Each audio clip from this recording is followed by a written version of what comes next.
ಚಿಕ್ಕಮಗಳೂರು ತಾಲೂಕು ಸಮಿತಿಯ ಪದಾಧಿಕಾರಿಗಳು ಡಿ ರಾಮೇಗೌಡ ಆದ ನನ್ನನ್ನು ತಾಲೂಕು ಅಧ್ಯಕ್ಷರ ಸ್ಥಾನಕ್ಕೆ ಅವಿರೋಧವಾಗಿ ಆಯ್ಕೆ ಮಾಡಿದ್ದಾರೆ. ಈ ಆಯ್ಕೆ ಕಾನೂನು ಬಾಹಿರವೆಂದು ತಾಲೂಕು ಸಮಿತಿಯನ್ನೇ ವಜಾ ಮಾಡಿರುವುದಾಗಿ ಜಿಲ್ಲಾಧ್ಯಕ್ಷರಾದ ಡಿ ಮಹೇಶ್ ಅವರು ಹೇಳಿಕೆ ನೀಡಿದ್ದು, ನಾವು ಹೊಸದಾಗಿ ತಾಲೂಕು ಸಮಿತಿಯನ್ನ ಮತ್ತು ಅಧ್ಯಕ್ಷರನ್ನ ಆಯ್ಕೆ ಮಾಡಿದ್ದೇವೆ ಎಂದು ಪತ್ರಿಕಾಗೋಷ್ಠಿ ನಡೆಸಿ ಹೇಳಿಕೆ ನೀಡಿರುವುದು ಹಾಸ್ಯಾಸ್ಪದವಾಗಿದೆ ಎಂದು ಕರ್ನಾಟಕ ರಾಜ್ಯ ರೈತ ಸಂಘದ ತಾಲೂಕು ಅಧ್ಯಕ್ಷರಾದ ಡಿ ರಾಮೇಗೌಡ ಹೇಳಿದರು. ವಿಷಯ ಕರ್ನಾಟಕ ರಾಜ್ಯ ರೈತ ಸಂಘದ ಜಿಲ್ಲಾಧ್ಯಕ್ಷರಾದ ಡಿ ಮಹೇಶ್ ರವರು ದಿನಾಂಕ 4/6/2026 ನೀಡಿರುವ ಪತ್ರಿಕಾ ಹೇಳಿಕೆಗೆ ಪ್ರತಿಕ್ರಿಯೆ. ಮಾಧ್ಯಮ ಮಿತ್ರರೇ, ಚಿಕ್ಕಮಗಳೂರು ತಾಲೂಕು ಸಮಿತಿಯ ಪದಾಧಿಕಾರಿಗಳು ದಿನಾಂಕ 7/5/2026 ಸಭೆ ಸೇರಿ ಡಿ ರಾಮೇಗೌಡ ಆದ ನನ್ನನ್ನು ಸುದ್ದಿಗೋಷ್ಠಿಯಲ್ಲಿ ಮಾತನಾಡಿದ ಅವರು, ಚಿಕ್ಕಮಗಳೂರು ತಾಲೂಕು ಸಮಿತಿ ಪದಾಧಿಕಾರಿಗಳು ಮಾಡಿರುವ ಅಧ್ಯಕ್ಷರ ಆಯ್ಕೆ ಕಾನೂನುಬದ್ಧವಾಗಿದೆ. ಆದರೆ ಆ ದಿನದಿಂದ ಕೇವಲ 3 ದಿನಗಳ ಅಂತರದಲ್ಲಿ ತಾಲೂಕು ಸಮಿತಿಯನ್ನೇ ವಜಾ ಮಾಡಿರುವುದಾಗಿ ಪತ್ರಿಕಾಗೋಷ್ಠಿಯಲ್ಲಿ ಜಿಲ್ಲಾಧ್ಯಕ್ಷರ ಗುಂಪು ಹೇಳಿಕೆ ನೀಡಿದ್ದು, ಮತ್ತೆ ಆ ದಿನದಿಂದ ಕೇವಲ 3 ದಿನಗಳಲ್ಲಿ ಚಿಕ್ಕಮಗಳೂರು ತಾಲೂಕು ಸಮಿತಿ ಮತ್ತು ತಾಲೂಕು ಅಧ್ಯಕ್ಷರನ್ನ ಮರು ಆಯ್ಕೆಗೊಳಿಸಿರುವುದಾಗಿ ಜಿಲ್ಲಾಧ್ಯಕ್ಷರು ಪತ್ರಿಕಾಗೋಷ್ಠಿಯಲ್ಲಿ ಹೇಳಿಕೆ ನೀಡಿರುವುದು ಸಂಘದ ಸಿದ್ಧಾಂತ, ಬೈಲಾ ಮತ್ತು ನಿಯಮಗಳ ಸ್ಪಷ್ಟ ಉಲ್ಲಂಘನೆಯಾಗಿರುತ್ತದೆ ಎಂದರು. ತಾಲೂಕು ಅಧ್ಯಕ್ಷ ಸ್ಥಾನಕ್ಕೆ ಅವಿರೋಧವಾಗಿ ಆಯ್ಕೆ ಮಾಡಿರುತ್ತಾರೆ. ಆಯ್ಕೆ ಕಾನೂನು ಬಾಹಿರವೆಂದು ದಿನಾಂಕ 30/5/2026 ತಾಲೂಕು ಸಮಿತಿಯನ್ನೇ ವಜಾ ಮಾಡಿರುವುದಾಗಿ ಜಿಲ್ಲಾಧ್ಯಕ್ಷರು ಹೇಳಿಕೆ ನೀಡಿದ್ದರು.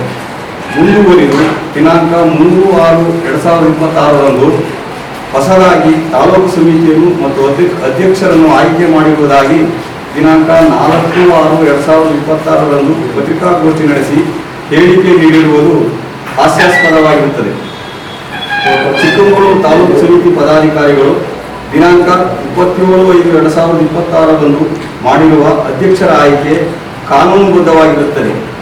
ಆದರೆ ಅದೇ ದಿನ ಕೇವಲ 3 ದಿನದ ಅಂತರದಲ್ಲಿ ತಾಲೂಕು ಸಮಿತಿಯಲ್ಲಿ ವಜಾ ಮಾಡಿರುವುದಾಗಿ ಪತ್ರಿಕಾಗೋಷ್ಠಿಯಲ್ಲಿ ಜಿಲ್ಲಾಧ್ಯಕ್ಷರ ಗುಂಪು ಹೇಳಿಕೆ ನೀಡಿದ್ದು, ಮತ್ತೆ ಆ ದಿನದಿಂದ ಕೇವಲ 3 ದಿನಗಳಲ್ಲಿ ಚಿಕ್ಕಮಗಳೂರು ತಾಲೂಕು ಸಮಿತಿ ಮತ್ತು ತಾಲೂಕು ಅಧ್ಯಕ್ಷರನ್ನು ಮರು ಆಯ್ಕೆಗೊಳಿಸಿರುವುದಾಗಿ ಜಿಲ್ಲಾಧ್ಯಕ್ಷರು ಪತ್ರಿಕಾಗೋಷ್ಠಿಯಲ್ಲಿ ಹೇಳಿಕೆ ನೀಡಿರುವುದು ಸಂಘದ ಸಿದ್ಧಾಂತ, ಸಂಘದ ಬೈಲಾ ಮತ್ತು ನಿಯಮಗಳ ಸ್ಪಷ್ಟ ಉಲ್ಲಂಘನೆಯಾಗಿರುತ್ತದೆ. ಕೇವಲ 6 ದಿನಗಳ ಅಂತರದಲ್ಲಿ ಯಾವುದೇ ಕಾರ್ಯ ವಿಧಾನಗಳಿಲ್ಲದೆ ಈ ರೀತಿ ಏಕಾಏಕಿ ಹೇಳಿಕೆ ನೀಡಿರುವುದು ಸರ್ವಾಧಿಕಾರಿ ಧೋರಣೆಯಾಗಿರುತ್ತದೆ.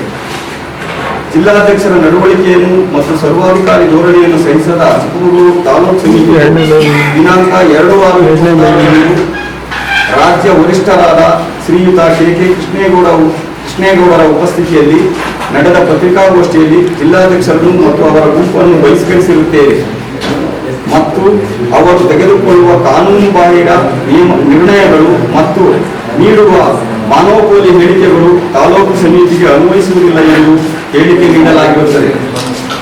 ಆದರೆ ಜಿಲ್ಲಾಧ್ಯಕ್ಷರು ಚಿಕ್ಕಮಗಳೂರು ತಾಲೂಕು ಸಮಿತಿಯನ್ನು ವಜಾಗೊಳಿಸಲು ಯಾವ ಅಧಿಕಾರದ ಬಗ್ಗೆಯಾಗಲಿ ಮತ್ತು ಮರು ಆಯ್ಕೆಗೊಳಿಸುವ ಬಗ್ಗೆಯಾಗಲಿ ಯಾವುದೇ ಕಾನೂನುಬದ್ಧ ದಾಖಲೆಗಳನ್ನು ಮಾಧ್ಯಮದ ಮುಂದೆ ಹಾಜರುಪಡಿಸಿರುವುದಿಲ್ಲ. ಈ ಬಗ್ಗೆ ಬಹಿರಂಗ ಚರ್ಚೆಗೂ ಆಹ್ವಾನಿಸಿದ್ದು, ಚರ್ಚೆಗೆ ಹಾಜರಾಗದೆ ಪಲಾಯನ ಮಾಡಿರುತ್ತಾರೆ. ಸುದ್ದಿಗೋಷ್ಠಿಯಲ್ಲಿ ಮುಳ್ಳುಂಡಪ್ಪ, ಪರ್ವತೇಗೌಡ ಮುಂತಾದವರು ಉಪಸ್ಥಿತರಿದ್ದರು.